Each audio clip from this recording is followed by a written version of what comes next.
Salut à tous, je vous souhaite une bonne année 2015 puisque c'est ma première vidéo pour 2015. J'espère que pour vous cette année se passera très bien, que vous aurez la santé et que vos souhaits se réalisent.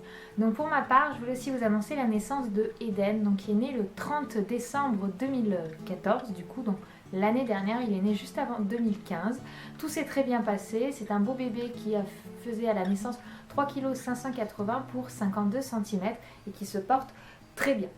Donc du coup, on revient tout de suite au sujet de la vidéo qui est le déroulement du séjour à la maternité. Donc tout d'abord, à qui vous allez avoir affaire durant ce séjour à la maternité. Donc je dirais que vous avez 4 différentes personnes à qui vous pouvez avoir affaire. Celle que vous verrez sans doute le plus, je dirais que c'est l'auxiliaire de périculture qui va vous aider pour tout ce qui est vie quotidienne avec le bébé. Donc si vous avez fait l'allaitement, pour le biberon, pour le change, voilà toutes les petites questions que vous pouvez avoir par rapport à votre enfant et comment s'en occuper, c'est généralement avec l'auxiliaire de périculture. Ensuite, vous avez le ou la sage-femme qui va être là pour vous ausculter vous, comment avance un petit peu votre corps suite à l'accouchement et puis bien sûr aussi pour observer bébé pour voir comment il va. La troisième personne qui va aussi être présente dans votre chambre, c'est un petit peu l'aide ménagère. Je ne sais pas le nom exact de cette personne, mais qui va nettoyer la salle de bain, nettoyer la pièce, etc. Donc c'est quand même quelqu'un d'important parce que l'hygiène c'est très important durant votre séjour à la maternité et par la suite auprès de l'enfant. Et un dernier, vous allez voir le ou la pédiatre qui va donc surveiller votre enfant au niveau médical. Donc comment se déroule ensuite le séjour? Donc si vous avez comme peut-être, enfin ça dépend des maternités, mais pour la mienne, quand on a un accouchement classique, on reste 4 jours et lorsqu'on accouche par césarienne, on reste 5 jours.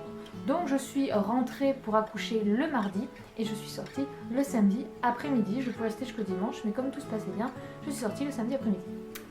Donc j'ai accouché en fin de journée, on m'a installée dans ma chambre, donc c'est l'auxiliaire de périculture et la sage-femme qui m'ont assistée à l'accouchement, qui m'ont accompagnée jusque dans ma chambre. Ensuite, donc comme c'était le soir, j'ai eu donc la relève. Vous avez la relève le matin et le soir parce que ce sont des personnes qui font 12 heures de travail. Donc généralement à 8h et à 22h, vous avez les nouvelles personnes qui viennent se présenter et faire un petit peu le tour de toutes les chambres. Donc vous les voyez 2 fois par jour si vous n'avez pas du tout besoin d'elles.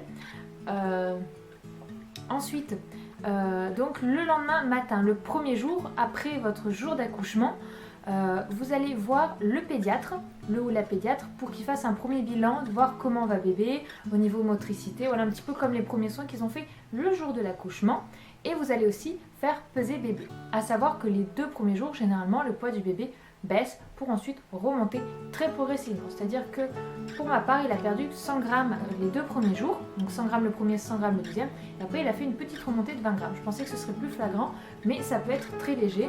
En moyenne, un bébé doit prendre 20 grammes par jour, donc c'était tout à fait normal. Donc une fois que vous avez fait la visite avec le pédiatre qui dit que tout va bien ou si jamais il y a quelque chose à voir, moi pour ma part tout allait bien, donc je ne peux pas vous dire comment est-ce que ça se déroule lorsqu'il y a un problème. Donc du coup après vous retournez sagement dans la chambre, et à savoir que le premier jour, les premières 24 heures de votre enfant, on ne lave pas votre bébé parce qu'il considère que cela lui demande beaucoup d'énergie pour se réchauffer et qu'au début il a besoin d'un temps d'adaptation avant d'être lavé.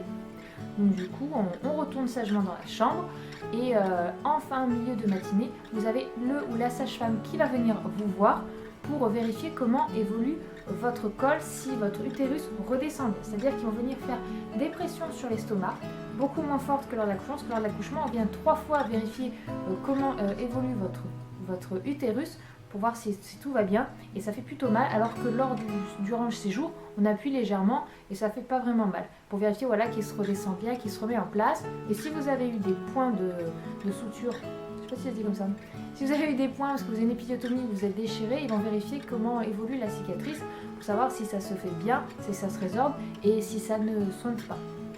Tout simplement, et donc ça, elle va vous vérifier tous les jours jusqu'à votre départ. Cet examen vous est fait. Donc ça, c'est quelque chose que je ne savais pas du tout, que j'ai découvert en étant à la maternité. Donc je ne sais pas si c'est toutes les maternités qui le font, mais je pense quand même que c'est un suivi général. Ensuite, donc, on vous amène après le petit déjeuner, le repas de midi, le repas du soir, tout à fait classiquement. Et on ne vient pas plus que ça vous voir, sauf si vous avez besoin pour des questions ou autres, on vous laisse plutôt tranquille. Pour ma part, les visites étaient autorisées de 14h à 20h, donc après la journée, généralement, vous avez des visites, tout simplement. Le deuxième jour, donc pour ma part, on n'a pas fait le pain le deuxième, mais le troisième jour, parce que le deuxième jour, moi, comme j'ai fait le souhait d'allaiter, bébé, il avait beaucoup de... il n'avait pas évacué tout ce qu'il avait aspiré durant la grossesse et du coup il avait l'estomac plein et il n'arrivait pas à téter tout simplement parce qu'il n'avait pas faim. Et du coup on a préféré lui laisser un jour de plus pour la toilette pour qu'il ait vraiment pris une alimentation beaucoup plus régulière, à savoir que moi j'ai eu ma montée de lait le deuxième jour, que je n'ai vraiment pas eu spécialement mal. Honnêtement on disait oui l'allaitement c'est assez douloureux. Pour ma part, j'ai utilisé un bout de sein, c'est-à-dire que j'ai essayé sur sein à sein, peau à peau directement, mais il attrapait juste le bout et me l'aplatissait complètement, donc la douleur était très désagréable et je ne supportais pas ça. Et finalement, on a utilisé un bout de sein, donc c'est un bout en plastique qu'on met, qui protège le sein et qui facilite l'allaitement pour le bébé, c'est beaucoup plus simple pour lui. Et du coup, ça nous convient tous les deux et on est resté là-dessus et depuis, tout se passe très bien. Donc voilà un petit peu comment se passent les journées et vous revoyez en fait le pédiatre, donc comme j'ai dit, le premier jour, et le dernier jour, le jour de votre départ, là où il va être mesuré. Durant le deuxième ou troisième jour, on va vous faire un test auditif pour le bébé pour savoir s'il écoute bien. Donc ils lui mettent un petit appareil d'un côté puis après de l'autre et ils vérifient que, voilà, qu'au niveau audition tout va bien. Donc pour ma part, tout allait bien des deux côtés, il entend très bien de l'oreille droite et très bien de l'oreille gauche. Et un autre examen qu'on fait sur le bébé, c'est une petite plaquette pour toutes les maladies qu'on peut découvrir chez les nourrissons qui sont très graves mais facilement détectables et on peut facilement les protéger, les guérir de ces maladies. Et donc du coup ils prélèvent 7 ou 8 gouttes de sang pour pouvoir un petit peu vérifier s'ils ont cette maladie ou pas. Donc les résultats vous ne les avez pas tout de suite, en gros sous 15 jours si vous ne recevez pas de nouvelles chez vous, c'est que le bébé va très bien parce que c'est un examen national et que s'ils s'amusaient à appeler tout le monde, ils en auraient pour un sacré bout de temps. Donc ce sont vraiment les deux examens qu'ils effectuent pour les bébés. Après, suivant comment s'est déroulée votre grossesse, vous pouvez en avoir d'autres. Moi j'ai eu le test auditif et la petite piqûre, voilà, pour voir s'il ne portait pas ces maladies. Et rien de plus pour le bébé, le poids. Troisième jour, donc on a fait le bain.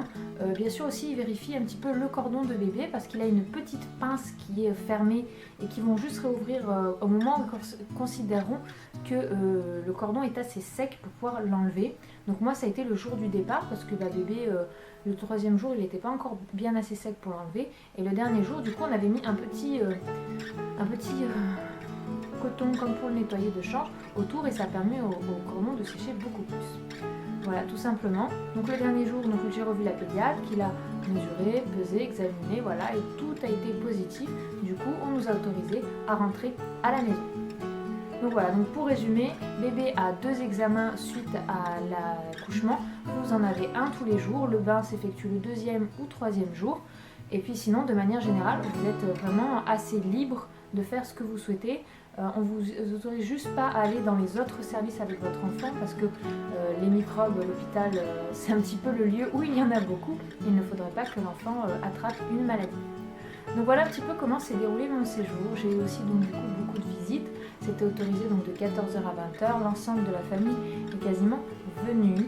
Et puis nous sommes rentrés sagement. Donc pour la sortie de la maternité, on m'a renvoyé à l'accueil. Et donc tout simplement, ils ont pris ma carte vitale, ma carte mutuelle pour que tout soit pris en charge. Parce que j'ai fait le souhait d'avoir une chambre individuelle et j'ai eu la chance de pouvoir en avoir une. Et j'ai même eu la chance de pouvoir voir le papa qui dorme avec moi la nuit du 31, voilà, pour le jour de l'an, nous avons pu passer la nuit ensemble, même si ça a été la nuit où bébé a été pas très bien puisqu'il avait tout l'estomac qui était pris. Pour ce qui est un petit peu de vous informer sur mon enfant, donc voilà, on n'a pas fait le souhait de l'exposer sur les réseaux sociaux, donc je ne pense pas que vous le verrez sur les vidéos. À l'arrière, vous aurez peut-être des bouts de photos où on voit un petit peu bébé, mais on ne souhaite pas l'exposer pour le moment. Peut-être que par la suite, vous le verrez apparaître, mais ce n'est ni un souhait du papa, ni un souhait de la maman. C'est quelque chose qu'on prendra une décision ensemble. Sinon, tout se passe très bien, l'allaitement se passe très bien. C'est un bébé très calme, c'est-à-dire qu'il ne pleure pas même pour manger. Le seul moment où il pleure, c'est quand il est tout nu pour le change ou pour le bain. Et encore, c'est juste quand je le mousse, une fois qu'il est dans l'eau et quand on le sort pour le sécher, il pleure plus. Donc on a vraiment beaucoup de chance, très calme. Pour le moment, rien de plus à spécifier, il commence à s'éveiller. Mais bon, si vous le souhaitez, je pense que je ferai un bilan au premier mois de bébé pour vous dire un petit peu comment tout s'est déroulé. Si vous avez des questions, n'hésitez pas à les poser en commentaire. J'espère que cette vidéo vous sera utile pour les personnes qui vont rentrer en maternité, qui sont sur le point d'accoucher, ou pour les personnes qui ont déjà accouché, histoire d'un petit peu de comparer comment ça se passe. Peut-être que c'est complètement différent d'un hôpital à un autre. En tout cas, je vous laisse, je vous fais tout plein de bisous et je vous dis à bientôt pour une prochaine vidéo. Ciao!